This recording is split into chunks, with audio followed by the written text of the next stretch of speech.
What is the question? A black of mass 2 kg is kept on the floor.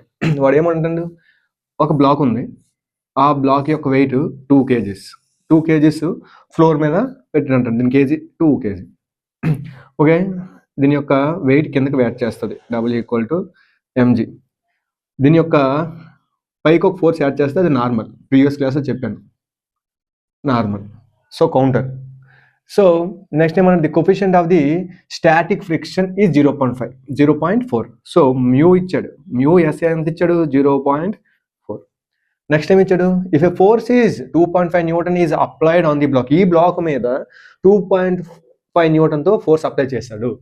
అయితే అప్పుడు దానికి ఉన్న frictional force ఎంత, ఈ బ్లాక్ను ఈ సర్ఫేస్, ఈ బ్లాక్కి ఈ సర్ఫేస్కి ఫ్రిక్షన్ ఫోర్స్ ఎంత అంటాను. మనకు ఆల్రెడీ ఫార్ములా తెలుసు, F=μn. సో ఎన్ అంటే మనకు తెలుసు, m×g. సో n=m అంటే ఎంత ఇచ్చాడు, 2 kg. మనం దీన్ని 10 అనుకుందాం, ఎందుకంటే గ్రావిటీ నియర్లీ 9.8 కదా. సో 10 అనుకుందాం, మనకి ఎంత వచ్చింది, 20 న్యూటన్. సో ఇది మీటర్/సెకండ్ స్క్వేర్. కేజీ మీటర్/సెకండ్ స్క్వేర్ అన్నా న్యూటన్ అన్నా ఒకటే. సో ఎఫ్ మనకు కావాలి, F=మ్యూ ఎంత ఇచ్చాడు, 0.4 × 20. సో 0.4 అంటే 4/10 × 20. ఏమ రైట్, 0 0 క్యాన్సిల్. ఇది ఎంత వచ్చింది, 8 న్యూటన్. సో ఈ బ్లాక్ మీద ఎంత ఫోర్స్ అప్లై చేస్తున్నాం, 2.5 న్యూటన్.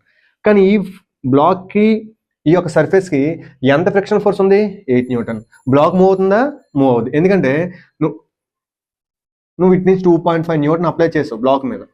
కౌంటర్గా అది నీకు 8 న్యూటన్ ఉంది కాబట్టి రెండిట్లో ఏది పెద్దది, సో ఫ్రిక్షనల్ ఫోర్స్ పెద్ద కాబట్టి బాడీ అనేది మూవ్ అవుతుంది. మీకు అర్థమైందా క్వశ్చన్? సో ఆన్సర్ ఎంత వచ్చింది మనకు, 8 న్యూటన్.